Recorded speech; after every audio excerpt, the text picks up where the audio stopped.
Hello, ഞാൻ നിങ്ങളൊരു video കണ്ടില്ല ഇന്ന് രാവിലെ. നിങ്ങൾ ശൈലാക്ഷറിനെ കുറിച്ച് ചെയ്തൊരു വീഡിയോ. അപ്പോൾ അതിൽ നിങ്ങൾ സഫർ ചെയ്ത കാര്യങ്ങളൊക്കെ സംസാരിച്ചിട്ടുണ്ടായിരുന്നല്ലോ. അപ്പോൾ ഞാൻ അത് കണ്ട സമയത്ത് എനിക്ക് നിങ്ങളോട് ഇത് പറയണം തോന്നി. നമ്മൾ പറഞ്ഞ കാര്യങ്ങളൊക്കെ 100% ശരിയായിട്ടുള്ള കാര്യങ്ങളാണ് പറഞ്ഞുകൊണ്ട് ഡയലോഗ് അടിച്ചിട്ട് വന്ന ഒരുപാട് അവന്മാർക്കുള്ള മറുപടിയാണ് ഈ CC ക്യാമറ ദൃശ്യങ്ങൾ. ഇന്നലെ ഞാനൊരു വീഡിയോക്കകത്ത് കുറച്ച് കാര്യങ്ങളൊക്കെ പറഞ്ഞിട്ടുണ്ടായിരുന്നു. ഷൈലയെ കുറിച്ചൊക്കെ എനിക്കറിയാൻ പറ്റിയ കാര്യങ്ങളെല്ലാം ഞാൻ നിങ്ങളോട് അറിയിച്ചിട്ടുണ്ടായിരുന്നു. ഓക്കെ, ഇപ്പോൾ കുറേ ആൾക്കാർ പറയുന്നത് കണ്ടന്റിന് വേണ്ടി കാണിക്കുന്ന ഓരോ കോപ്രായങ്ങളാണെന്ന് പറയുകയൊക്കെ ചെയ്യുന്നുണ്ടായിരുന്നു. ഞാൻ അതിലൊരു വോയിസ് ആയിട്ടാണ് വന്നിരിക്കുന്നത്. ആ വോയിസ് ഞാനിപ്പോൾ നിങ്ങൾക്ക് വെച്ച് തരാം. അതിന് മുമ്പ് കുറച്ച് കാര്യങ്ങളൊക്കെ ഈ ഒരു കോണ്ടന്റ് നമ്മൾ സംസാരിച്ച കാര്യങ്ങളൊക്കെ തന്നെ ഒരുപാട് ആൾക്കാർ എന്നോട് ചോദിച്ച ചോദ്യം വെച്ചാൽ പെണ്ണിനെ കുറിച്ച് വല്ല അറിവുണ്ടോ എന്നുള്ള രീതിയിലാണ്. അപ്പോൾ എന്നെ കൊണ്ട് പറ്റുന്ന രീതി ഞാൻ അന്വേഷിച്ചു. അവരിതുവരെ വന്നിട്ടില്ല. ഇപ്പം തന്നെ ഒരു CCTVയും കാര്യങ്ങളൊക്കെ ഒരു ബേക്കറി നിൽക്കുന്നത് അതും ഞാൻ ജസ്റ്റ് ഒന്ന് വെച്ചുതരാം. എന്നിട്ട് ആ വോയിസ് ഒരു ഫ്രണ്ട് പറയുന്നതിൻ്റെ വോയിസ് ആണ്, അത് മൊത്തം ഞാൻ നിങ്ങൾക്ക് വെച്ചുതരാം. അപ്പം നിങ്ങൾക്ക് കാര്യം എന്താണെന്ന് വെച്ചാൽ മനസ്സിലാവുമായിരിക്കും. ഓക്കെ, ഞാൻ ആ പെണ്ണിനെ ഒരിക്കലും സപ്പോർട്ട് ചെയ്തിട്ടില്ല. എവിടെയെങ്കിലും ഞാൻ ആ കുട്ടീനെ സപ്പോർട്ട് ചെയ്ത് സംസാരിച്ചിട്ടുണ്ടോ? ഞാൻ എടി പൊടി വാടി മറ്റേ മോളെ കുറച്ച് മോളെ എന്നൊക്കെ തന്നെ വിളിച്ച് സംസാരിച്ചത്. കാരണം ഞാനും അതുപോലത്തെ ചില സിറ്റുവേഷനൊക്കെ എൻ്റെ ലൈഫിൽ ഉണ്ടായിട്ടുണ്ട്. നമ്മളെ സ്നേഹിക്കുന്ന സമയത്തൊക്കെ ഞാൻ അതിനെക്കുറിച്ചൊന്നും കൂടുതലിവിടെ സംസാരിക്കുകയൊന്നും ചെയ്യുന്നില്ല. ഞാനിവിടെ പറയാൻ വന്ന കുറച്ച് കാര്യങ്ങൾ, അതായത് ഹിന്ദു മുസ്ലിംസിനെ വരെ വെച്ച് സംസാരിക്കുന്ന രീതി വരെ ചില കാര്യങ്ങൾ പോയിട്ടുണ്ടായിരുന്നു. ഒരാൾ വന്നിട്ട് പറഞ്ഞൊരു കാര്യം എന്താണെന്ന് വെച്ചാൽ മുസ്ലിം സ്ത്രീകളാണ് കൂടുതലും ഇങ്ങനെ ഇറങ്ങിപ്പോകുന്നതെന്ന്. മുസ്ലിം സ്ത്രീകൾ എന്തിനിങ്ങനെ ആവശ്യമില്ലാത്ത കാര്യങ്ങളൊക്കെ പഠിച്ചുകൂടൊക്കെ ചെയ്തേ? ഗൾഫിൽ കിടക്കുന്ന ഭർത്താക്കന്മാർ പേടിച്ചാണ് ജീവിക്കുന്നത്, കൂടുതൽ ഒളിച്ചോടി പോകുന്നത് മുസ്ലിം സ്ത്രീകളാണെന്നും പറഞ്ഞുള്ള രീതിയിലാണ്. അവിടെയും ഇവിടെ ഓരോ വ്യക്തികൾ കാണിച്ച തോന്നിവാസങ്ങൾ എന്താണ്? എന്തിനാ ഈ മുസ്ലിം സ്ത്രീകളെ പറയുന്നത്? ഒന്നോ രണ്ടോ ആൾക്കാർ പോയെന്നും പറഞ്ഞിട്ട് എല്ലാ മുസ്ലിം സ്ത്രീകളെ പറയുന്നത് ശരിയാണോ? അതുകൊണ്ട് മാത്രമാണ് ഞാൻ ഈ ഒരു വിഷയത്തിൽ ഫോക്കസ് ചെയ്യുന്നത്. എൻ്റെ ചാനൽ എടുത്ത് നോക്കി നിങ്ങൾക്ക് അറിയാൻ പറ്റും. ഇവിടെ വർഗീയവാദ വിളമ്പുന്ന ശശികലയെ പോലുള്ളവന്മാരെയൊക്കെ വലിച്ചു കീറി വിടുന്ന പരിപാടിയാണ് എൻ്റെ. ഞാനൊരു ഹിന്ദുവാണ്. ഞാൻ ഈ പറയുന്ന കുട്ടി ഇതുപോലുള്ള കാര്യങ്ങളോടൊന്നും സപ്പോർട്ട് ചെയ്യുന്നില്ല. ഇത് കേരളമാണ്. ഇവിടെ എല്ലാവരും ഒറ്റക്കെട്ടായിട്ട് നിൽക്കേണ്ട ഒരു രീതിയാണ്. ഇന്നലെ എന്നെ ഒരുപാട് ആൾക്കാർ പേഴ്സണലി തെറി വിളിച്ചു. നിനക്ക് വേറെ കണ്ടന്റ് ഒന്നും ഇല്ലടാന്നും പറഞ്ഞിട്ട്. ഞാൻ എന്നിട്ട് പേഴ്സണലി മറുപടി കൊടുത്ത ആൾക്കാർക്ക് ബ്രോ പറഞ്ഞ് ശരിയാണെന്ന് എനിക്ക് അയച്ച എല്ലാത്തിനും ഞാൻ മറുപടി കൊടുത്തു. അവരെല്ലാവരും ശരിയാണെന്ന് പറഞ്ഞു. ഇങ്ങനെയുള്ള കാര്യങ്ങളൊക്കെ പുറത്ത് വരുന്നതുകൊണ്ടാണ് ഞാൻ ഇതിനെക്കുറിച്ച് പ്രതികരിച്ചത്. ഈ മുസ്ലിം സ്ത്രീകളെ കുറ്റം പറയുന്നു. ഇത് എന്നെ കൂടുതലും ഇങ്ങനെ മെസ്സേജ് അയച്ചത് ഈ മുസ്ലിംസ് തന്നെ എന്നെ മെസ്സേജ് അയച്ചപ്പോൾ കാര്യങ്ങൾ ഞാൻ അങ്ങോട്ട് പറഞ്ഞു. ബ്രോ, ഇതിപ്പം ബ്രോന്റെ ഉമ്മേനെയും പെങ്ങളെയും ചോദ്യം ചെയ്യുന്ന വിഷയമാണ്. അപ്പോൾ ആ പെണ്ണ് പോയെന്നും പറഞ്ഞ് ബാക്കിയുള്ള സ്ത്രീകൾ എന്ത് കഴിച്ചു? ഓക്കെ, അപ്പം ഞാൻ എന്നെ കൊണ്ട് അറിയാൻ കഴിഞ്ഞത് ഞാൻ നിങ്ങളോട് പറഞ്ഞത് മാത്രമേ ഉള്ളൂ. എനിക്ക് ഒട്ടും യോജിക്കാൻ പറ്റുന്നില്ല. ഇവളെ വിളിച്ചിറക്കിക്കൊണ്ട് പോയ അവനും ഉണ്ട്, ഒരു ഭാര്യയും 3 മക്കളും ഉണ്ട്, 2 പെണ്ണും 1 ആണും ഉണ്ട്. അവരുടെ അവസ്ഥയും കൂടെ ആലോചിക്കണ്ടേ? ഇവർ പോയത് തെറ്റ് തന്നെ. അല്ലെങ്കിൽ ഓപ്ഷൻ ഉണ്ടായിരുന്നു ഒരുപാട്. ഡിവോഴ്സ് ചെയ്യാമായിരുന്നു, കാര്യങ്ങൾ തുറന്നു പറയാമായിരുന്നു, ഇതെല്ലാം ചെയ്യാമായിരുന്നു. അത് തെറ്റ് തന്നെയാണ്. ഇത് എനിക്ക് വോയിസ് അയച്ചു തന്ന വ്യക്തികളും എന്നോട് സംസാരിച്ച വ്യക്തികളും അവൾ ചെയ്ത തെറ്റാണെന്നാണ് എല്ലാവരും പറയുകയും ചെയ്യുന്നത്. പിന്നെ ആ പെണ്ണിനെ കുറിച്ചുള്ള കാര്യങ്ങൾ എന്നോട് പറഞ്ഞ് ഞാൻ നിങ്ങളുടെ അടുത്ത് എത്തിച്ചു. നമ്മളൊരു വിഷയം വന്നാൽ 2 ഭാഗം സംസാരിക്കും. ഞാനൊക്കെ അങ്ങനെയാണ്. എൻ്റെ ഇൻഫർമേഷൻ കിട്ടിയാൽ ഞാൻ സംസാരിക്കും. അല്ലാതെ ഒരാളെ മാത്രം എപ്പോഴും തെറി പറഞ്ഞുകൊണ്ടിരുന്നിട്ട് കാര്യമില്ല. ഞാൻ മീഡിയക്കാർ ചെയ്യുന്ന പരിപാടി ഞാൻ എൻ്റെ ചാനലിൽ കൂടെ ചെയ്യാറില്ല. മീഡിയക്കാരെന്താ ചെയ്യുന്നത്? ഇപ്പം ഇത് കാണുന്ന ഒരു വ്യൂവേഴ്സായിട്ട് നിങ്ങളെ തന്നെ കൂട്ടിയാൽ മതി. നിങ്ങളൊരാളെ ഇപ്പം നശിപ്പിച്ചെന്ന് എത്തിക്കൂ. ആ നശിപ്പിച്ചു എന്നുള്ള രീതിയിൽ ആ ന്യൂസിൽ മൊത്തം വരുന്നു. നിങ്ങൾ നിരപരാധിയാണെങ്കിൽ ആ ന്യൂസിൽ വരുമോ നിങ്ങൾ നിരപരാധിയാണെന്ന്? വരുമോ? ഇല്ല. അവർക്ക് ട്രെൻഡിങ് ആയിട്ടുള്ള എന്ത് സാധനം വേണം, അതേ ഉള്ളൂ. ഞാനൊക്കെ അങ്ങനല്ല. നമ്മളൊക്കെ എന്ന് വെച്ചാൽ ആ വിഷയങ്ങൾ എടുത്തുകൊണ്ട് പോയിട്ട് അതിൻ്റെ സത്യാവസ്ഥകൾ പറയും. ആ ചെറുക്കൻ നിരപരാധിയാണ്, അവനെ പെടുത്തിയതാണ്, അത് നമ്മൾ പറയും. സത്യം പറഞ്ഞാലും കുറ്റമാണെങ്കിൽ പിന്നെ ഞാൻ എന്ത് ചെയ്യാൻ? എൻ്റെ പൊന്നോ, നിങ്ങൾ ചുമ്മാ വിവരക്കേടാവരുത്. പിന്നെ എല്ലാവരും പറഞ്ഞ് വ്യൂസ് ഉണ്ടാക്കാൻ വേണ്ടി ഞാൻ ഇൻസ്റ്റാഗ്രാമിൽ ഒരു വീഡിയോ ഇട്ട് പറഞ്ഞു. യൂട്യൂബിൽ ചാനലുണ്ട്, അതിൽ പോയി കാണാൻ പറഞ്ഞു. 12-13 മിനിറ്റ് വീഡിയോ ഒന്നും എനിക്ക് അതിനകത്ത് ഇടാൻ പറ്റത്തില്ല. എൻ്റെ തട്ടാവുന്ന യൂട്യൂബാണ്. എനിക്ക് 1,35,000 സബ്സ്ക്രൈബേഴ്സ് ഉണ്ട്. എനിക്ക് ഈ ഒരു വിഷയം മാത്രം ചെയ്യുന്ന ഒരാളല്ല. എല്ലാവരും പറഞ്ഞ റീച്ചിന് വേണ്ടി എനിക്ക് വളരെ റീച്ച് ഉണ്ട്. പിന്നെന്തിനാണ്? ഓക്കെ, എന്തായാലും ഈ ചങ്ങായിയുടെ ഒരു വീഡിയോ കണ്ടിട്ട് നമുക്ക് ആ വോയിസ് ഒന്ന് കേൾക്കാം. പിന്നെ അതുപോലെ തന്നെ ചാനൽ ആദ്യമായിട്ട് കാണുന്നവരെല്ലാവരും ഒന്ന് സബ് ചെയ്തു. നിങ്ങളുടെ അഭിപ്രായം കമന്റ് ബോക്സിൽ രേഖപ്പെടുത്തുക. ലൈക്കും ഹൈപ്പും കൂടെ ഒന്ന് കൊടുത്തു. ഞാൻ എന്തായാലും വീഡിയോ വെച്ച് തരാം. ആദ്യം ഈ ചങ്ങായിയുടെ ഒരു വീഡിയോ ഒന്ന് കാണുക. അത് കഴിഞ്ഞിട്ട് ആ വോയിസ് മൊത്തം നിങ്ങൾ കേൾക്കുക. ഇവളെ ഒളിച്ചോടി പോയതാണോ? അല്ല അവൾ ആരെങ്കിലും തട്ടിക്കൊണ്ടതാണോ? അല്ലെങ്കിൽ അവള് അവിടെ എവിടെയെങ്കിലും പോയി നിന്നതാണോ? അല്ലെങ്കിൽ ഈ ഭർത്താവിന്റെ പീഡനങ്ങൾ സഹിക്കാൻ പറ്റാതെ പോയതാണോ എന്നൊക്കെ പറഞ്ഞിട്ട് അലമൊളി വിളിക്കുന്ന ഒരുപാട് ഓൺലൈൻ ആങ്ങളമാരുണ്ടായിരുന്നു. അവർ ചോദിച്ചത് കാരണം പോലീസ് നീയാണോ ജഡ്ജി, നീയാണോ തീരുമാനിക്കുന്നത്? അവൾ ഒളിച്ചോടി പോയതല്ല, അവൾ ഇങ്ങനെ പോയതാണ്, അങ്ങനെ പോയതാണ് എന്നൊക്കെ പറഞ്ഞുകൊണ്ട് ഡയലോഗ് അടിച്ചിട്ട് വന്ന ഒരുപാട് അവന്മാർക്കുള്ള മറുപടിയാണ് ഈ CC ക്യാമറ ദൃശ്യങ്ങൾ. ഈ CC ക്യാമറയില് ഈ വ്യക്തിയോടൊപ്പം ഈ സ്ത്രീ ഒരു സൂപ്പർ മാർക്കറ്റിൽ പോയി സാധനങ്ങൾ വാങ്ങിക്കുന്നതും കുട്ടിക്ക് ഐസ്ക്രീം അടക്കം വാങ്ങിച്ചു കൊടുക്കുന്നതുമായിട്ടുള്ള വീഡിയോസ് ആണ് ഇപ്പൊ ഈ കാണുന്നത്. അപ്പം ഈ കാണുന്ന വീഡിയോസ് നിങ്ങൾ കണ്ടല്ലോ. ഇപ്പം ഇതാണ് ഇതിന്റെ തെളിവ്. ഇവള് ഒളിച്ചോടി പോയതാണ് എന്നുള്ളത് ഉറപ്പായ കാര്യമാണ്. ഞാനൊരു വീഡിയോ ഇടുന്നുണ്ടെങ്കിൽ അതിന്റെ വ്യക്തമായ തെളിവുകളും അതിന്റെ ആളുകളിൽ നിന്നുള്ള ഇൻഫർമേഷനും കാര്യങ്ങളും പ്രകാരമാണ് ഞാൻ വീഡിയോ ചെയ്യുന്നത്. അല്ലാതെ വെറുതെ വന്നിട്ട് നിങ്ങളോട് ഇങ്ങനെ ഡയലോഗ് അടിച്ചിട്ട് പോകുന്നതൊന്നുമല്ല. അതാണ് ഇപ്പൊ നിങ്ങൾ കണ്ടത്. കാരണം ഇവര് ഒളിച്ചോടി പോകുന്ന സമയത്ത് സൂപ്പർ മാർക്കറ്റിൽ കയറിയതും അവിടുന്ന് ഭക്ഷണം, ഫുഡ് ഐറ്റംസുകളും ചോക്ലേറ്റുകളും കുട്ടിക്ക് ആവശ്യമായ സാധനങ്ങൾ വാങ്ങിക്കുന്നതും കാര്യങ്ങളാണ് നിങ്ങൾ ഈ കാണുന്ന വീഡിയോ. ഇനി നിങ്ങൾക്ക് എന്താണ് അറിയേണ്ടത്? അപ്പം ഇത് കുറെ ആൾ ചോദിക്കുന്നുണ്ട്, നീ ജഡ്ജാണോ, നീ വക്കീലാണോ, നീ പിന്നെ ഓക്കെ. അപ്പം പുള്ളിയുടെ വീഡിയോ കണ്ടില്ലേ? ഓക്കെ, അതിനകത്ത് CCTV-ലൊക്കെ കാണുമൊക്കെ ഉണ്ടെന്ന് പറയുന്നുണ്ട്. ഇതുവരെ ആൾക്കാരെ കിട്ടിയിട്ടില്ല. ആ കുട്ടീൻ്റെ അറിവില്ല, വൈഫിൻ്റെയും ഹസ്ബൻഡിൻ്റെ അറിവോ കാര്യങ്ങളൊന്നുമില്ല. കേസ് അന്വേഷണം നടന്നുകൊണ്ടിരിക്കുകയാണ്. ഇനി ഫ്രണ്ടിന് പറയാനുള്ള വോയിസും കാര്യങ്ങളൊക്കെ നിങ്ങളൊന്ന് കേൾക്കുക. ഓക്കെ, അത് ഞാനിവിടെ സൈഡിൽ വെച്ച് തരാം. അത്രേ എനിക്ക് പറയാനുള്ളൂ. ഞാൻ കൂടുതൽ ഞാൻ ആലോചിക്കുന്ന വെച്ചാൽ ഈ ഒരു കണ്ടന്റ് നിർത്തുന്നതായിരിക്കും നല്ലതെന്നുള്ള രീതിയിലാണ്. നമ്മൾ സത്യം പറയുമ്പോൾ എല്ലാവരും കൂടെ നമ്മളെ കുറ്റക്കാരനാക്കും. എനിക്ക് കൂടുതലും വിഷമം വന്ന വേറെ ഒന്നുമല്ല. ഇവിടെ മുസ്ലിംസിൻ്റെ എല്ലാ സ്ത്രീകളും, ഞാനും എൻ്റെ മലപ്പുറത്ത് എൻ്റെ കൂട്ടുകാരൊക്കെ ഉണ്ട്. ഞാൻ അവിടെ പോയി കഴിക്കുന്നുണ്ട്, ഫുഡും കാര്യങ്ങളൊക്കെ കഴിക്കുന്നുണ്ട്. ഉമ്മ, പെങ്ങന്മാർ, 3-4 പെങ്ങന്മാരൊക്കെ ഉണ്ട്. അവരെ എനിക്ക് ആഹാരമൊക്കെ കൊണ്ടുതരുകയൊക്കെ ചെയ്യുന്നത്. ഇതിപ്പം ഒരാൾ കാരണം അത്രയും ആൾക്കാർക്കല്ലേ വരുന്നത്. ആ കൂട്ടത്തിൽ എൻ്റെ ഫ്രണ്ടിൻ്റെ വീട്ടുകാരും പെടത്തില്ലേ? മുസ്ലിം സ്ത്രീകളാണ് എല്ലാം പോകുന്നത്, അവൾമാർക്കാണ് മുട്ടി നിൽക്കുന്നതെന്നൊക്കെ പറയുമ്പോൾ ഒന്ന് ആലോചിച്ച് നോക്കി. ആർക്കെങ്കിലും അക്സെപ്റ്റ് ചെയ്യാൻ പറ്റുമോ? അപ്പോൾ ഞാൻ ചെയ്യുന്ന തെറ്റാണോ? ഞാൻ ചെയ്യുന്ന തെറ്റാണോ? ഞാനപ്പോൾ 2 വശവും നോക്കിയിട്ടാണ് ഓരോ കാര്യങ്ങൾ ഇടുന്നത്. കുറേ ആൾക്കാർ വന്നിട്ട് കുറ്റം പറയുന്നത് കേൾക്കുമ്പോഴാണ് ഞാൻ ഒരിക്കലും ആ പെണ്ണിനെ സപ്പോർട്ട് ചെയ്യത്തില്ല. അവൾ കാണിച്ച തെറ്റിന് 100 വട്ടം ഞാൻ പറയുന്നുണ്ട്. ഓക്കെ, എന്തെങ്കിലും ആട്ടെ, ആ വോയിസ് കേൾക്കുക. ഹലോ, ഞാൻ നിങ്ങളൊരു വീഡിയോ കണ്ടില്ല ഇന്ന് രാവിലെ. നമ്മൾ ശൈലാക്ഷറിനെ കുറിച്ച് ചെയ്തൊരു വീഡിയോ. അപ്പോൾ അതിൽ നിങ്ങൾ സഫർ ചെയ്ത കാര്യങ്ങളൊക്കെ സംസാരിച്ചിട്ടുണ്ടായിരുന്നല്ലോ. അപ്പോൾ ഞാൻ അത് കണ്ട സമയത്ത് എനിക്ക് നിങ്ങളോട് ഇത് പറയണം തോന്നി. നമ്മൾ പറഞ്ഞ കാര്യങ്ങളൊക്കെ 100% ശരിയായിട്ടുള്ള കാര്യങ്ങളാണ്. കാരണം ഞാൻ അറിഞ്ഞ വ്യക്തിയാണ്, ഞാനവളെ ഒരു ഫ്രണ്ടാണ്, ഏറ്റവും അടുത്ത സുഹൃത്ത് തന്നെ പറയാം. കാരണം നമ്മൾ ഇങ്ങനെ ഓരോ തവണ സംസാരിക്കുന്ന സമയത്ത് ഓൾ പറഞ്ഞ ചില കാര്യങ്ങൾ വെച്ചിട്ട് നിങ്ങളിപ്പോൾ പറഞ്ഞത് ഞാൻ കണക്ട് ചെയ്തപ്പോൾ ഭയങ്കരമായിട്ട് അവൾ അനുഭവിച്ച ഒരു കുട്ടി തന്നെയാണ്. പക്ഷെ ഒരിക്കലും ഞാൻ അവൾ ചെയ്തത് ശരിയെന്ന് ഞാൻ പറയുന്നില്ല കേട്ടോ. 100% ചെയ്തത് തെറ്റാണ്. പക്ഷേ എന്നാലും ഒരുപാട് അനുഭവിച്ച കുട്ടി. ഇപ്പം ഞാൻ കുറേ വീഡിയോസിലൊക്കെ ഞാൻ കണ്ട് പ്രവാസിയുടെ ഭാര്യ കുറേ സുഖങ്ങളൊക്കെ അനുഭവിച്ച് അവനെ പറ്റിച്ച് പോയി എന്നൊക്കെ. പക്ഷെ ആ സുഖങ്ങളൊന്നും അവൾക്ക് കിട്ടിയിട്ടില്ല എന്നുള്ളതാണ് സത്യം. വോയിസ് ഇടുമ്പോൾ നിങ്ങൾ ഒരിക്കലും കരുതരുത് കേട്ടോ ഞാൻ അവളെ അനുകൂലിക്കുന്ന ഒരാളാണെന്ന്. ഞാൻ ഇപ്പോഴും ഞാൻ ഒരേ സ്റ്റാൻഡിലാണ് നിൽക്കുന്നത്. കാരണം അവൾ ചെയ്തത് 100% ഇതല്ല ഓൾ ചെയ്യേണ്ട കാര്യങ്ങൾ. ഒന്നെങ്കിൽ നിങ്ങൾ പറഞ്ഞ മാതിരി വീട്ടിലേക്ക് തിരിച്ചു പോവാനോ വീട്ടുകാരോട് പറയാനോ ഒക്കെ ചെയ്യാനോ. പക്ഷെ മുന്നൊരിക്കൽ എന്നോട് പറഞ്ഞ കാര്യങ്ങൾ വെച്ചിട്ട് അവൾ വീട്ടിൽ പറഞ്ഞ് പിന്നെ എല്ലാം പ്രയാസങ്ങളും മാറുന്നുള്ള രീതിയിൽ ഹസ്ബൻഡിൻ്റെ വീട്ടുകാർ പറഞ്ഞുകൊണ്ടാണ് അവൾ തിരിച്ചു പോയത് എന്നുള്ളത് അവൾ എൻ്റെ അടുത്തും പറഞ്ഞിട്ടുണ്ടായിരുന്നു. എല്ലാത്തിനും ഒരു മാറി നിൽക്കുന്ന പ്രകൃതി അതിനോട് എല്ലാത്തിനും. കാരണം ഈവൻ ഇപ്പോൾ നമ്മളെവിടെയും പോവുകയാണെങ്കിൽ നമ്മൾ വിളിക്കുന്ന സമയത്ത് പറയില്ല ഞാനിങ്ങനെ ഹസ്ബൻഡിൻ്റെ വീട്ടിലാണ്, നിങ്ങൾ പോയിക്കോളി എന്ന് പറഞ്ഞിട്ട് എല്ലാത്തിനും മാറി നിൽക്കുന്നു. മുന്നൊന്നും ഒരു 3 വർഷം മുന്നൊന്നും നമുക്ക് അവളെ കോണ്ടാക്ട് ചെയ്യാനേ പറ്റിയില്ല. കാരണം ആ സമയത്ത് ഒരു മൊബൈൽ ഫോൺ വരെ ഇല്ലാത്തൊരു ഇതായിരുന്നു. അപ്പോൾ പറയില്ല നമ്മളോട് മൊബൈൽ ഇല്ലായിട്ടാണെന്ന്. പിന്നെ ഒരിക്കലും ഞാനിങ്ങനെ അങ്ങനെ ചോദിച്ച സമയത്ത് അന്ന് എനിക്ക് മൊബൈൽ ഇല്ലായിരുന്നു, അത് കംപ്ലൈൻ്റ് ആയിപ്പോയി, ഇപ്പോഴാണ് എനിക്ക് മൊബൈൽ കിട്ടിയത്. അപ്പം ഞാൻ ചോദിച്ചു അതെന്താ ഇത്രയും കാലമായിട്ട് ഈ ഒരു മൊബൈൽ വാങ്ങാത്തതെന്ന് ചോദിച്ചപ്പോൾ എന്നോട് പറഞ്ഞു അതൊക്കെ വലിയൊരു സ്റ്റോറിയാണെന്ന് എന്നോട് പറഞ്ഞിട്ടുണ്ടായിരുന്നു. അതേപോലെ നിങ്ങളിപ്പോൾ ഇതിൽ GPay വരാനില്ല എന്നുള്ള പറഞ്ഞ കാര്യം, ഞാൻ ഒരു ദിവസം ഒരു സ്കാനർ ഇന്ത്യയിൽ കിട്ടി പറഞ്ഞ ഇതൊന്ന് പേ ചെയ്യുമോ.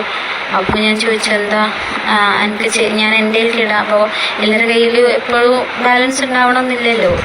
അന്നപ്പോൾ ഞാൻ പറഞ്ഞു ഞാൻ എനിക്ക് ചെയ്യാമെങ്കിൽ ചെയ്തോ, ഞാനിപ്പോൾ കുറച്ച് തിരക്കിലാന്ന് പറഞ്ഞ സമയത്ത് എന്നോട് പറഞ്ഞു അതെല്ലാം എനിക്ക് അക്കൗണ്ട് ഇല്ലാത്തതുകൊണ്ടാണ്, എൻ്റെ ഉണ്ടെങ്കിൽ ചെയ്യില്ലെങ്കിൽ ഞാൻ വേറെ ആരെങ്കിലും കൊണ്ടുപോയി ഇടിയിപ്പിക്കാമെന്ന് പറഞ്ഞു. അപ്പോൾ ഞാൻ പറഞ്ഞു പ്രശ്നമില്ല ഞാൻ ചെയ്യാന്നുള്ള രീതിയിൽ ഞാൻ പറഞ്ഞ് ആ പൈസ ഞാൻ ചെയ്തും കൊടുത്തു. അപ്പോൾ ഞാൻ ചോദിച്ചു അതെന്താ എനിക്ക് GPay ഇല്ല എന്നുള്ളത് ചോദിച്ച സമയത്ത് പറഞ്ഞില്ല, അത് ഞാനിതുവരെ അത് എടുത്തിട്ടില്ല എന്ന് പറഞ്ഞു. അപ്പോൾ ഞാൻ ഓർത്തു ചിലർക്കൊന്നും താല്പര്യം ഉണ്ടാവില്ല എന്നുള്ള രീതിയിൽ ഞാൻ പിന്നെ അതിനെക്കുറിച്ചൊന്നും ചോദിച്ചില്ല. അവളറിയുന്ന ഒരാളോട് ചോദിച്ചു അവളുടെ ലൈഫ് എങ്ങനെയാണെന്ന്. ഒരു കല്യാണ വീട്ടിൽ കണ്ട സമയത്ത് ഞാൻ ചോദിച്ച സമയത്ത് എല്ലാവരും പറഞ്ഞു പാവം കുട്ടിയാണ്, എന്താ നല്ലൊരു കുടുംബിനിയാണെന്നുള്ള രീതിയിൽ എന്നോട് പറഞ്ഞിട്ടുണ്ടായിരുന്നു.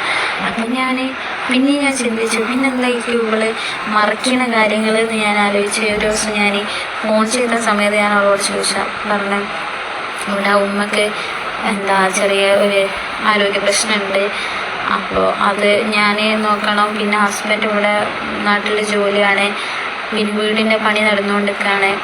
അപ്പോൾ ഞാനിപ്പോൾ മുന്നിൽ അപ്പായെ കല്യാണം കഴിച്ച വീട്ടിൽ ബാക്കൊക്കെ പൊളിച്ച രീതിയിലാണ്. ഞാനിപ്പോൾ മുന്നിൽക്കൊരു ഷീറ്റ് ഇട്ടിട്ട് അവിടെയാണ് ഞാൻ നിൽക്കാറ്. അപ്പോൾ അങ്ങനെ കുറേ കാര്യങ്ങൾ എന്നോട് ഷെയർ ചെയ്തിട്ടുണ്ടായിരുന്നു. ഞാൻ നിങ്ങൾക്ക് അവളെ വോയിസ് എൻ്റെ കയ്യിൽ ഇല്ലാണ്ടായിപ്പോയി, ഞാൻ നിങ്ങൾക്ക് അയച്ചു തരാൻ വേണ്ടിയിട്ട്. അപ്പം ഞാൻ നോക്കിയിരുന്നു നിങ്ങൾക്ക് ഇപ്പോൾ ഒരു പ്രൂഫാക്കിയിട്ട് നിങ്ങളിപ്പോൾ എത്രത്തോളം നിങ്ങൾ വിശ്വസിക്കുന്ന എനിക്കറിയില്ല. പക്ഷേ എങ്കിൽ ഒരു പ്രൂഫാക്കിയിട്ട് ഞാൻ എൻ്റെ ഫോൺ മാറിയ സമയത്ത് ആ വോയിസ് ക്ലിപ്പൊക്കെ എൻ്റെ കയ്യിൽ നിന്ന് നഷ്ടപ്പെട്ടിട്ടുണ്ട്. നമ്മളതുപോലെ ഒരു കല്യാണം വീട്ടിൽ നിന്ന് കണ്ട സമയത്താണ് ഞാൻ അവളോട് ഒന്നുകൂടെ സംസാരിച്ച് തുടങ്ങിയത്. കാരണം ഫോണിലൂടെ ഇപ്പോൾ എനിക്ക് ലിമിറ്റേഷൻസ്, ഞാനിവിടെ പുറത്ത് വർക്ക് ചെയ്യുന്ന ഒരാളാണ്. അപ്പോൾ എനിക്ക് അങ്ങനെ അധികം സംസാരിക്കാനും കമ്മ്യൂണിക്കേറ്റ് ചെയ്യാനും പറ്റാറില്ല. എന്നാലും ഞാൻ വിളിക്കുന്ന സമയത്തൊക്കെ ഭയങ്കര സൗണ്ട് കുറച്ചിട്ടാണ് വോയിസ് ഇടുക. ഞാൻ ചോദിച്ചിട്ടുണ്ടായി, എന്താ ഇങ്ങനെ വോയിസ് ഇടുന്നത്? അപ്പോൾ എന്നോട് പറഞ്ഞു, സിസ്റ്ററിലോ ഇവിടെ ഉണ്ട്, അതുകൊണ്ടാണ് ഞാൻ അങ്ങനെ. സിസ്റ്ററിലോ പിന്നെ അതേപോലെ മദറിലോ ഒക്കെ അടുത്തുണ്ട്, അതുകൊണ്ടാണ് ഞാനിങ്ങനെ സൗണ്ട് കുറച്ച് സംസാരിക്കുന്നത്. എനിക്ക് മനസ്സിലാവൂലേ എന്നുള്ള, വോയിസ് ക്ലിയർ ആവൂലേ എന്നുള്ള രീതിയിൽ എന്നോട് ചോദിച്ചു, കേൾക്കുന്നില്ലേ എന്നുള്ള രീതിയിൽ. അപ്പോൾ എന്നോട് പറഞ്ഞാൽ അതിപ്പോൾ എനിക്ക് ശീലമാണ്. ചിലപ്പോൾ ഞാനിവിടെ സംസാരിക്കുന്ന സമയത്ത് ചിലപ്പോൾ സിസ്റ്ററിലോ അടുത്തുണ്ടാവും, അപ്പോൾ അവൾ ഇത് ശ്രദ്ധിക്കുന്നുണ്ടാവും. എനിക്ക് ടൈപ്പ് ചെയ്ത് പറഞ്ഞു. ഞാൻ ചോദിച്ചു, സിസ്റ്ററിലോ ഭയങ്കര സ്ട്രിക്റ്റ് ആണോ ചോദിച്ചു. അപ്പോൾ പറഞ്ഞാൽ കുറച്ച് സ്ട്രിക്റ്റാണ്, കാരണം ഞാൻ ഇപ്പോൾ അവളുടെ വീട്ടിലാണെന്ന് പറഞ്ഞു. സിസ്റ്ററിലോൻ്റെ വീട്ടിലാണ്, അതുകൊണ്ടാണ് ഞാൻ ഒന്നുകൂടെ സൗണ്ട് കുറച്ചത്. കാരണം അവൾ മേ ബി ശ്രദ്ധിക്കുകയാണെങ്കിൽ മോശമല്ലേ എന്നുള്ള രീതിയിൽ ഇവൾ എന്നോട് പറഞ്ഞിട്ടുണ്ടായിരുന്നു. ഞാൻ ചോദിച്ചു, ഇവിടെ ഇവിടെ താമസിക്കാൻ പോയതാണോ? അങ്ങനെ അല്ല, അത് ഞാൻ ഇടയ്ക്കിടയ്ക്ക് ഇങ്ങോട്ട് വരാറുണ്ട്. ഇവിടെ കുറച്ച് പണിയൊക്കെ ഉണ്ടാകുമ്പോൾ ഒളിഞ്ഞ് വിളിക്കൂ. അപ്പോൾ ഞാൻ ആ പണികളൊക്കെ ചെയ്യും. ചെയ്ത് വന്നപ്പോൾ ഞാൻ ചോദിച്ചു, അപ്പോൾ എനിക്ക് എൻ്റെ വീട്ടിൽ പണിയില്ലേ എന്നുള്ള രീതിയിൽ ചോദിച്ചപ്പോൾ പറഞ്ഞു, അത് ഞാൻ ചെയ്ത് വെച്ച് അവളുടെ മകൻ ഉണ്ടല്ലോ, മോനെ സ്കൂളിൽ നിന്ന് കൂട്ടി ഞാൻ ഇങ്ങോട്ട് വരൂ അല്ലെങ്കിൽ. അപ്പോൾ ഞാൻ ചോദിച്ചു, അപ്പോൾ ഹസ്ബൻഡ് ഒന്നും പറയില്ല എന്നുള്ളത് ഞാൻ ചോദിച്ചപ്പോൾ പറഞ്ഞു, ഇല്ല അതിപ്പോൾ നമ്മൾ ആട്ടും ഇങ്ങോട്ടും ചെയ്ത് കൊടുക്കുന്നതിനൊക്കെ അതിനൊന്നും ഇപ്പം എന്ത് പറയാനാന്നുള്ള രീതിയിൽ എന്നോട് ചോദിച്ചു. അപ്പോൾ മകൻ്റെ വോയിസ് ഞാൻ കേട്ടു. ഉമ്മ ആൻ്റൊക്കെ എപ്പോഴും ആൻറ്റിയാന്ന് തോന്നുന്നു, ആൻറ്റിക്ക് എപ്പോഴും ഇവിടുന്ന് പണിയെടുത്ത് കൊടുക്കും, ആൻറ്റി എപ്പോഴും ഉമ്മനെ കൊണ്ട് പണിയെടുപ്പിക്കുന്നുള്ള മോനെ അപ്പുറത്തെ സൈഡിൽ നിന്ന് വോയിസ് ഇടുന്ന സമയത്ത് പറയുന്നത് ഞാൻ കേട്ടു. അപ്പോൾ നമ്മളൊരു ഫണ്ണായിട്ട് ചോദിച്ചു, അതെന്തിനാ ഇനി അവർക്ക് പോയി പണിയെടുത്ത് കൊടുക്കുന്നത്? അവൾ വേറെ വീട്ടിൽ കല്യാണം കഴിച്ചു കൊടുത്താലേ, പിന്നെ നീ അവിടെ പോയിട്ട് അവൾക്ക് പണിയെടുത്ത് കൊടുക്കേണ്ട ആവശ്യമുണ്ടോ? അപ്പം പറഞ്ഞാൽ അപ്പോൾ നമ്മളൊന്നും പ്രതികരിക്കില്ല, അത് മിണ്ടാതെ കേട്ട് നിൽക്കുകയുള്ളൂ. പിന്നെ ഒരു ദിവസം കുറേ ഗ്യാപ്പിന് ശേഷം ഞാൻ ഒരു ദിവസം എന്തോ ഒരു സ്റ്റാറ്റസ് ഉണ്ടപ്പോൾ ഞാൻ അതിന് റിപ്ലൈ ആയിട്ട് ചോദിച്ചു, എവിടെയാണെന്നൊക്കെ ചോദിച്ച സമയത്ത് പറഞ്ഞാൽ ഞാൻ എൻ്റെ വീട്ടിലുണ്ട്. ഞാൻ ചോദിച്ചു, എന്താ വീട്ടിൽ വന്നത്? അപ്പം പറഞ്ഞു, ഞാൻ ചെറിയൊരു ഇഷ്യൂ ഉണ്ടായിരുന്നു, ഹസ്ബൻഡിൻ്റെ സിസ്റ്ററുമായിട്ട് ഇങ്ങനെ പ്രശ്നം ഉണ്ടായിരുന്നു, അപ്പോൾ ഞാനിനി തിരിച്ച് പോകുന്നില്ല എന്ന് വിചാരിച്ച് വന്നതാണ്. അപ്പോൾ ഇപ്പോൾ ഹസ്ബൻഡ് വന്ന് ഞാനിപ്പോൾ അങ്ങോട്ട് പോകാൻ നിൽക്കുകയാണെന്നുള്ള രീതിയിലൊക്കെ എന്നോട് പറഞ്ഞു. അപ്പോൾ നിങ്ങൾ പറഞ്ഞ കാര്യവും ഞാൻ ശ്രദ്ധിച്ചു. കാരണം തിരിച്ച് വീട്ടുകാർ പറഞ്ഞയച്ചതല്ല, മറിച്ച് ഹസ്ബൻഡ് ഇനി എൻ്റെ ഭാഗത്തുനിന്ന് ഒന്നും ഉണ്ടാവില്ല, ഇനി അങ്ങനെ ഒന്നും ഉണ്ടാവില്ല എന്നുള്ള ഉറപ്പ് നൽകിയതിൻ്റെ പേരിലാണ് അവൾ തിരിച്ച് അവളുടെ വീട്ടിൽ നിന്ന് ഹസ്ബൻഡിൻ്റെ വീട്ടിലേക്ക് പോയത്. ഒരു കാര്യത്തിന് നമ്മൾ എന്തൊരു കാര്യം പറയുകയാണെങ്കിലും ഒന്നിനും അവൾ ഇറങ്ങില്ല. കാരണം മേബി ചിലപ്പോൾ ഫിനാൻഷ്യൽ ഇഷ്യൂ അതിപ്പോൾ എല്ലാവർക്കും വരുന്ന കാര്യമാണ്. എല്ലാവരുടെ ലൈഫിലും നേരിടാൻ പോകുന്ന പ്രശ്നങ്ങളാണ്. എപ്പോഴും ഇപ്പോൾ ഒരേ പോണ പൈസയും കാര്യങ്ങളും ഉണ്ടാവണമെന്നില്ലല്ലോ. അതൊക്കെ സഫർ ചെയ്ത് അപ്പോൾ എന്നോട് പറഞ്ഞു, വീട് പണിയാണ്, അപ്പോൾ ഇങ്ങനെ ഒരുപാട് പ്രയാസങ്ങളുണ്ട് ഹസ്ബൻഡിന്. അപ്പോൾ ഒന്ന് ഗൾഫിൽ പോകണോ, ഗൾഫിൽ പോയാലേ ഇതെല്ലാം സെറ്റാവും എന്നുള്ള രീതിയിൽ എന്നോട് സംസാരിച്ചു. അപ്പം ഞാൻ പറഞ്ഞു എന്നാൽ ഇതിനുള്ള നോക്കിക്കൂടെ എന്ന് പറഞ്ഞപ്പോൾ ഹസ്ബൻഡിന് താല്പര്യമില്ല പോകാൻ. അപ്പം പിന്നെ ഞാനങ്ങനെ പറഞ്ഞേക്കാന്ന് ചോദിച്ചു. ഞാൻ പറഞ്ഞു നിങ്ങളെ പ്രശ്നങ്ങൾ മാറാനല്ലേ എനിക്ക് ആ ഷെഡിൽ ഞാൻ പറഞ്ഞില്ലേ ആ ഷെഡിൽ നിന്ന് മാറി താമസിക്കേണ്ടതെന്ന് ചോദിച്ചപ്പോൾ പറഞ്ഞു അതെ, പക്ഷെ അത് ഞാൻ മാത്രം വിചാരിച്ചാൽ നടക്കുന്ന കാര്യമില്ലല്ലോ. അപ്പോൾ ഹസ്ബൻഡ് പോവുകയാണെങ്കിൽ തന്നെ ഈ വീടിന് ഇപ്പോൾ നിൽക്കുന്ന ഷെഡിന് ഒരു അടിച്ചുറപ്പില്ല. അപ്പോൾ എന്തെങ്കിലും ആക്കി ആ വീട്ടിൽ ഒരു റൂമെങ്കിലും വൃത്തിയാക്കിയിട്ട് അതിലേക്ക് മാറാൻ ശ്രമിക്കണം, അങ്ങനെ പോകാൻ പ്ലാൻ ഉണ്ടെങ്കിൽ എന്നുള്ള രീതിയിൽ പറഞ്ഞു. അപ്പോൾ പിന്നെ ഞാനിങ്ങനെ ഓരോ കാര്യങ്ങൾ സംസാരിക്കുമ്പോൾ എപ്പോഴും ഒരു സങ്കടം നയിച്ച രീതിയിലുള്ള സംസാരങ്ങളായിരിക്കും. എപ്പോഴും എന്തിനൊക്കെ ആഗ്രഹിച്ച് എവിടെ എത്താൻ പറ്റാത്ത. പക്ഷെ ഒരിക്കലും ഒരു ഹസ്ബൻഡിൻ്റെ കുറ്റം അവൾ പറഞ്ഞിട്ട് ഞാൻ കേട്ടില്ല കേട്ടോ. അല്ലെ ഹസ്ബൻഡ് ചെയ്തു. ഹസ്ബൻഡ് മൊത്തത്തിലൊരു സൈലൻറ്റ് പേഴ്സണായിട്ട് എനിക്ക് തോന്നി. കാരണം നമ്മളൊരു വോയിസ് ഇടുമ്പോൾ പോലും അല്ലെങ്കിൽ അവിടുന്ന് പോലും അങ്ങനെ പോലും ഒരു സൗണ്ട് ഞാൻ കേട്ടിട്ടോ അറിഞ്ഞിട്ടോ ഒന്നുമില്ല. അപ്പോൾ ഞാനിങ്ങനെ എനിക്ക് നിങ്ങൾ പറഞ്ഞത് ഞാൻ കണക്ട് ചെയ്തപ്പോൾ എനിക്ക് തോന്നി സിസ്റ്ററിലോ ആയിരിക്കും അവളുടെ ഇഷ്യൂ എന്നുള്ളത്. കാരണം ഞാൻ ഇങ്ങനെ മോൻ പറഞ്ഞ വോയിസും അതേപോലെ അവളവിടെ പണിയെടുക്കാൻ പോയ രീതിയിലൊക്കെ പറഞ്ഞ സമയത്ത് നിങ്ങൾ പറഞ്ഞ വോയിസും കൂടി തൊട്ട് ഞാൻ കണക്ട് ചെയ്തു. അത് ശരിയാവാമെന്നല്ല ശരിയാണ്. പിന്നെ അതുപോലെ എന്നോട് ഞങ്ങൾ രണ്ടുപേരെയും കോമൺ ആയിട്ട് അറിയുന്ന ഒരാളെന്നോട് പറഞ്ഞു ഈ ശകല ഒന്നിൽ വരില്ല. അപ്പോൾ ഒരു കുറ്റപ്പെടുത്തുന്ന രീതിയിലൊന്നും വരില്ല, പഴയ പോലെ അല്ല, എല്ലാത്തൊന്നും മാറി നിൽക്കും, മേ ബി പിശുക്ക് കൊണ്ടാവാം എന്നൊക്കെ ഉള്ള രീതിയിൽ പറഞ്ഞു. ഞാൻ പറഞ്ഞു അതൊരിക്കലും അങ്ങനെയല്ല. ഓരോരുത്തരുടെ ലൈഫിൻ്റെ സിറ്റുവേഷനും ഓർക്ക് അറിയുമ്പോൾ നമ്മൾ പുറത്തുനിന്ന് കാണുന്നവർക്ക് അറിയില്ലല്ലോ. അങ്ങനെ പറഞ്ഞു എന്തെങ്കിലും വിഷയം ഉണ്ടോ എന്ന് ചോദിച്ചപ്പോൾ ഞാൻ അവളുടെ ലൈഫ് ഞാനായിട്ട് ഞാൻ പറയാൻ ആഗ്രഹിക്കാത്തതുകൊണ്ട് ഞാൻ പറഞ്ഞു അതൊക്കെ എന്തെങ്കിലും ഓരോ ജീവിതം ഓരോ രീതിയിലല്ലേ. അപ്പോൾ എന്തെങ്കിലും പ്രശ്നം ഉണ്ടെങ്കിൽ അത് നമ്മൾ അറിയുന്നില്ലല്ലോ എന്നുള്ള രീതിയിൽ ഞാൻ പറഞ്ഞു. അപ്പോൾ ഈ ഫ്രണ്ട് അതിനെക്കുറിച്ച് അന്വേഷിച്ചു എന്താണ് ശൈലൻ്റെ ലൈഫ് എന്നുള്ളത്. അപ്പോൾ അവളുടെ വീടിൻ്റെ അടുത്തുള്ള കുറച്ച് പേരോടൊക്കെ അവൾ അന്വേഷിച്ചിട്ടെന്ന് തോന്നുന്നത് എന്താണെന്ന് എനിക്കറിയില്ല. അപ്പോൾ എന്നോട് വന്ന് മെസ്സേജ് അയച്ച് പറഞ്ഞു നമ്മൾ വിചാരിച്ച പോലെ ഒന്നല്ല ശൈല പഴയ രീതിയിലേ അല്ല അപ്പോൾ ഞാൻ അടുത്ത് കണ്ട സമയത്ത് തന്നെ അവൾ ഒരുപാട് മെലിഞ്ഞു ക്ഷീണിച്ച് ഭയങ്കര ടയേർഡായ പോലെ ഫീൽ ചെയ്തിട്ടുണ്ടായിരുന്നു. ഇതൊന്നും ഇപ്പം അടുത്തുള്ള സംഭവങ്ങളൊന്നും കേട്ടോ. ഒരു 6 മാസം 7 മാസം മുന്നേ ഒക്കെ ആയിരിക്കും കറക്റ്റ് എനിക്ക് ഓർമ്മയില്ല. കാരണം എൻ്റെ ഫോണ് ജസ്റ്റ് മാറിയോണ്ട് അല്ലെങ്കിൽ ഞാൻ വോയിസ് നോട്ട് തന്നെ ഷെയർ ചെയ്യാനും ശാലൻ്റെ വോയിസ് നോട്ട് തന്നെ ഷെയർ ചെയ്യാനും അവളെ പ്രയാസങ്ങളല്ല അവളെ ഓരോ കാര്യങ്ങൾ പറഞ്ഞു. ഒരിക്കലും കുറ്റപ്പെടുത്തലായിട്ട് അവൾക്ക് വരെ പറഞ്ഞിട്ട് ഞാൻ കേട്ടില്ല.